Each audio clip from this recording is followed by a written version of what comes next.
नमस्कार दोस्तों, स्वागत है आपका आपके अपने YouTube channel exam Guru tips and tricks में। दोस्तों आज हम रेलवे एग्जाम स्पेशल साइंस के लिए प्रैक्टिस सेट नंबर 44 करने वाले हैं, यानी कि 44 करने वाले हैं। ये सीरीज एक एक करके आगे बढ़ रही है। आज हम 44वां सेट कर रहे हैं। डेली रात में 8 बजे के समथिंग आपको ये वीडियो मिलती है और इसकी प्लेलिस्ट भी अवेलेबल है। आप लोग इसको अगर जो आप पहली बार देख रहे हो तो पूरे प्लेलिस्ट को जरूर देखो। टोटल 100 वीडियो तक ये सीरीज चलेगी, यानी कि 100 वीडियो के हिसाब से लगभग 2000 प्रश्नों को करेंगे, जिसमें से 1000 प्रश्न लगभग 50 वीडियो आपके बायोलॉजी के होने वाले हैं। उसके बाद हम फिजिक्स एंड केमिस्ट्री करने वाले हैं। जो लोग अभी भी जुड़े हैं, पहली बार जुड़े हैं, चैनल को सब्सक्राइब कर लें, साथ में बेल का आइकन क्लिक कर लें, जिससे सारे वीडियो के अपडेट्स एंड नोटिफिकेशन आपको मिलते रहें। डेली हम 20 क्वेश्चंस करते हैं। आपको यहाँ पे पता होगा ये जो सीरीज कराई जाए किरण पब्लिकेशन की बुक से कराई जा रही है। आपको एनसीईआरटी का एक वीडियो मिला होगा बायोलॉजी से रिलेटेड, ठीक है। वो अगर जो आपने नहीं देखा, 100 क्वेश्चन एक ही वीडियो में मैंने करा था, 1 घंटे का वीडियो है और उस 100 क्वेश्चन में हमने लगभग 300 से 400 क्वेश्चन करा दिए थे एक्सप्लेन करके, ठीक है। बहुत इंपॉर्टेंट है, 1 घंटे की क्लास, उसको जाके जरूर देखो, ठीक है। NCERT biology top 100 question. साथ में हमारे पीडीएफ ले सकते हो साइंस के लिए, जिसका लिंक आपको डिस्क्रिप्शन में मिल जाएगा। बहुत ही सहायता करने वाला आपके रेलवे के एग्जाम्स के लिए एक तरीके से आपका ये क्रैश कोर्स होने वाला है 130 पेज का, ठीक है। वीडियो भी इसका कराया जाएगा, लेकिन एग्जाम डेट कंफर्म होने दीजिए। अभी हम बात करें यहाँ पे आज के सेशन का पहला प्रश्न आपके सामने स्क्रीन पर रहा। क्वेश्चन आपका, परखनली शिशु के संबंध में क्या तथ्य है। आपने सुना होगा परखनली शिशु के बारे में, या अगर जो ये नहीं सुना परखनली शिशु, तो आपने टेस्ट ट्यूब बेबी जरूर सुना होगा, टेस्ट ट्यूब बेबी। और आपके दिमाग में आता भी होगा ये होता क्या है, ठीक है। ये नहीं सुना तो आईवीएफ का नाम सुना होगा, जिसका फुल फॉर्म पूछा जाता है एग्जामों में। ये होता है आपका इन विट्रो फर्टिलाइजेशन, ठीक है, फर्टिलाइजेशन। तो ये क्या तकनीक होता है, तो ध्यान रखिए, अंडा निषेचन में माँ के शरीर के बाहर किया जाता है। इसमें जो अंडा निषेचन होता है माँ के शरीर से बाहर किया जाता है, और एक प्रकार की तकनीक है जिससे महिलाओं में कृत्रिम गर्भाधान किया जाता है, ठीक है। बहुत सारे लोग होते हैं जिनमें प्रॉब्लम होती है कहीं से, ठीक है, तो उनको गर्भधारण करने में समस्या आती है। तो ये सारी चीज़ें यहाँ पे दूर करने के लिए ये तकनीक महत्वपूर्ण और कारगर साबित होती है, आईवीएफ, ठीक है। तो चलिए आगे बात करें, इसका आंसर क्या हो जाएगा। इसका आंसर हो जाएगा option number D, option number D हो जाएगा, ठीक है, option number D. Next question की बात करें, ये है आपका एक्सो जीव विज्ञान। एक्सो जीव विज्ञान में निम्नलिखित में से किसका अध्ययन किया जाता है। तो एक्सो जीव विज्ञान की बात करें, जब भी आपके सामने एक्सो जीव विज्ञान, एक्सो बायोलॉजी आए, तो ध्यान रखिएगा बाह्य ग्रह तथा अंतरिक्ष में जीवन कैसा है, इसका अध्ययन किया जाता है एक्सो बायोलॉजी, एक्सो जीव विज्ञान के अंतर्गत बाह्य ग्रह तथा अंतरिक्ष में जीवन का अध्ययन किया जाता है। क्वेश्चन नंबर 3 की बात करें, ये है आपका क्लोन किसकी कॉलोनी है, ठीक है। क्लोन किसकी कॉलोनी है, ये क्वेश्चन है।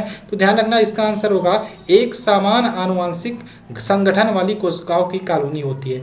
अब यहाँ पे क्लोन क्या होता है, इसको ध्यान देने वाली बात है। आप यहाँ पे कोई चीज़ है, ठीक है, क्लोन, इसकी क्लोनिंग करके सेम टू सेम अलग चीज़ बना देना, इसी की कॉपी करके, ये हमारा क्या हो गया, क्लोन हो गया। इसी तरीके से सबसे पहला जो प्रयोग किया गया था एक भेड़ पर किया गया था, ठीक है, उसकी क्लोनिंग की गई थी, एक अलग भेड़ पर आई गई थी। इस भेड़ का क्या नाम था सर्वप्रथम जिस पे क्लोनिंग की गई थी, डॉली। ये भी क्वेश्चन आपका पूछा जाता है, ठीक है। तो क्लोनिंग किसकी कॉलोनी है, एक समान आनुवंशिक संगठन वाली कोशिकाओं की, ठीक है। तो इसमें क्या होता है, मैं फिर से बता देता हूँ, एक प्रकार की जैविक रचना होती है क्लोनिंग, जो माता अथवा पिता के गैर लैंगिक विधि द्वारा उत्पादित होती है, ठीक है। इसमें क्लोन जो होता है अपने जनक से शारीरिक व आनुवंशिक रूप से क्या होता है, समान होता है, ठीक। तो इसका आंसर क्या होगा, ऑप्शन नंबर सी, ठीक। आगे चले, नेक्स्ट क्वेश्चन की बात करें। क्वेश्चन नंबर 4 है, विकास का सिद्धांत निम्नलिखित में से किसके द्वारा प्रतिपादित किया गया था। तो विकास का सिद्धांत प्रतिपादित किया गया था चार्ल्स डार्विन के द्वारा। किसके द्वारा, चार्ल्स डार्विन के द्वारा। नेक्स्ट बात करें, होमो सैपियंस शब्द का शाब्दिक अर्थ क्या होता है। तो ध्यान रखिएगा, ये आपका हो जाएगा मानव बुद्धिमान, बुद्धिमान मानव बुद्धिमान होता है। इसको आप 1 लाइनर क्वेश्चन बना के लिखा करिए, ठीक है। जैसे मैंने आज का बनाया, तो आप लिख दीजिए प्रैक्टिस सेट नंबर 44, उसके बाद क्वेश्चन नंबर 1 क्वेश्चन लिखा, आंसर लिखा, उससे रिलेटेड कुछ फैक्ट बताया, उसको भी आप लिखते रहिए। रिवीजन करने में बहुत आसानी होगी, ठीक। ये वाला क्वेश्चन आपका योग्यतम तथा उत्तरजीविता की संकल्पना का समर्थन सबसे पहले किया था? अभी आपसे कह दूँ 2000 क्वेश्चन है आपके किरण वाली बुक में, आपको पढ़ाई करना है, तो आप सोचोगे 2000 है कैसे पढ़ाई होगा, लेकिन आपने ध्यान नहीं दिया। इस वीडियो के माध्यम से जैसे ही 50 वीडियो कंप्लीट होता, 44वां चल रहा, आप 1000 से ज़्यादा प्रश्न कर चुके हो, ठीक है, एक्सप्लेनेशन के साथ कर रहे हो, यानी कि उससे रिलेटेड कई क्वेश्चन तैयार करो, यानी कि बहुत अच्छा। जिन लोगों ने शुरू से देखा उनका रिस्पॉन्स मिलता है, उनको लगता है कि हाँ उनको फ़ायदा हो रहा है। तो यहाँ पे बात करें, क्वेश्चन है क्वेश्चन नंबर 6, योग्यतम की उत्तरजीविता की संकल्पना का समर्थन सबसे पहले किसने किया था? तो यहाँ पे किसने किया था, ध्यान रखिएगा, डार्विन ने किया था, ऑप्शन नंबर बी। नेक्स्ट बात करें, पहली क्लोनित भेड़ जिसका क्या नाम था? अभी मैंने थोड़ी देर पहले बताया, भेड़ पे सबसे पहला परीक्षण किया गया था जिसका नाम है डॉली, ठीक।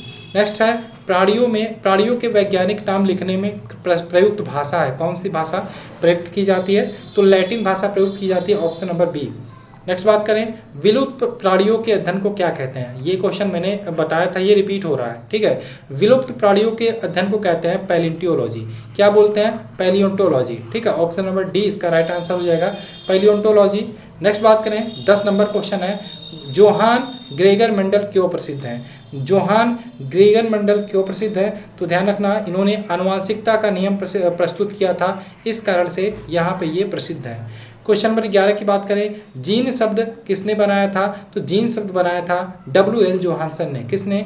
WL जोहानसन ने, ठीक है। ये सारे क्वेश्चन मैं एक्सप्लेन कर चुका हूँ, करा भी चुका हूँ, रिपीट हो रहा है, इसलिए एक्सप्लेन करने का कोई मतलब नहीं है।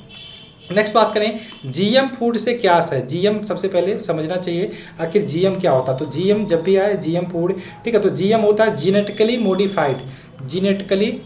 मोडिफाइड, ठीक है, मोडिफाइड। इसका क्या आशय है? इसका आशय है वे फूड, जेनेटिकली मॉडिफाइड फूड का आशय है जो आनुवांशिक रूप से अपरिवर्तित होते हैं, ठीक है।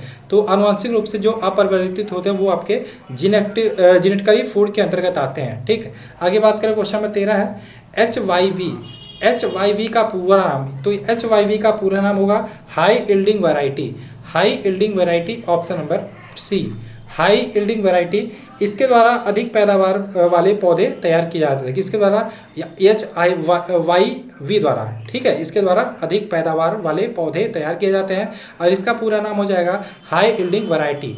आगे बात करें, क्वेश्चन नंबर 14 है, ब्रिटेन में किस उद्देश्य के लिए मानव क्लोनिंग की अनुमति? देखो, मानव क्लोनिंग की बात करें, क्लोनिंग पे तो पूरी तरीके से बैन कर दिया गया, यानी कि ये गैर कानूनी है, लेकिन ब्रिटेन में किस उद्देश्य के लिए यहाँ पे मानव क्लोनिंग की अनुमति दी गई है? तो ध्यान रखिएगा, ये अनुसंधान उद्देश्य के लिए ब्रिटेन में इसकी परमिशन दी गई है। किसके लिए? मानव क्लोनिंग के लिए। आगे बात करें, नेक्स्ट क्वेश्चन आपका, ये आपका जिराफ की गर्दन, यहाँ पे डार्विन के विकास के सिद्धांत के अनुसार जिराफ की लंबी गर्दन किसके कारण होती है? देखो, यहाँ पे बात करें, ये आप जो सवाना के प्रदेश में, अफ्रीका में सवाना प्रदेश में चले जाओगे, पेड़ इस तरीके से होते हैं, पत्ते ऊंचे पे होते हैं, पत्ते ऊंचाई पे होते हैं। तो जिराफ होता था, इसको खाना पड़ता था पत्ते को, तो बार बार गर्दन को ऊंचा उठाना पड़ता था। तो ये पीढ़ी दर पीढ़ी जब इस प्रकार से जिराफ खाना खाने लगा पत्तों को, तो धीरे धीरे इनकी गर्दन खुद ब खुद ऊंची होती चली गई। इसी प्रकार से आपके मनुष्य के पाचन तंत्र में एक अंग पाया जाता था जिसको कहते थे वर्मीफॉर्म अपेंडिक्स, जो सेलुलोज के पाचन में सहायक होती थी।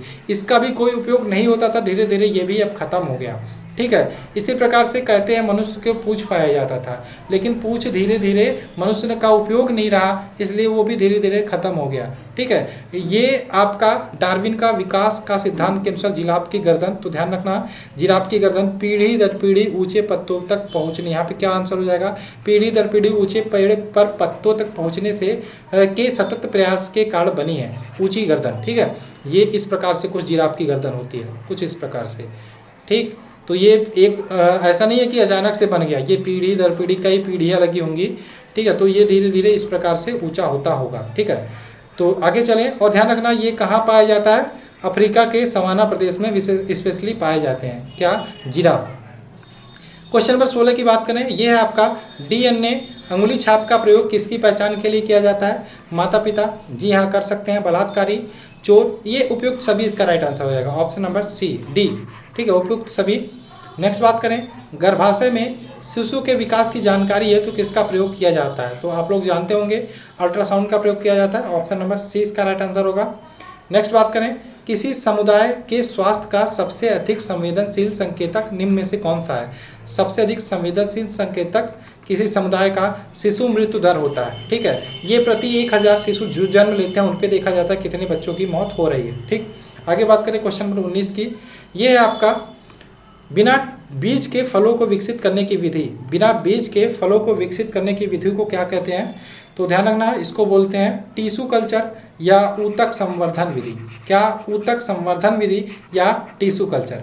आगे क्वेश्चन नंबर 20 की बात करें, किसी शिशु के वंशागत जीनों की का कुल संख्या होता है? किसी शिशु यानी कि बच्चों में वंशागत जीनों का कुल संख्या होता है तो ध्यान रखना माता और पिता से प्राप्त जीनों की संख्या के समान होता है। ठीक है, प्रत्येक समान होता है। ये ऑप्शन नंबर सी इसका राइट आंसर हो जाएगा।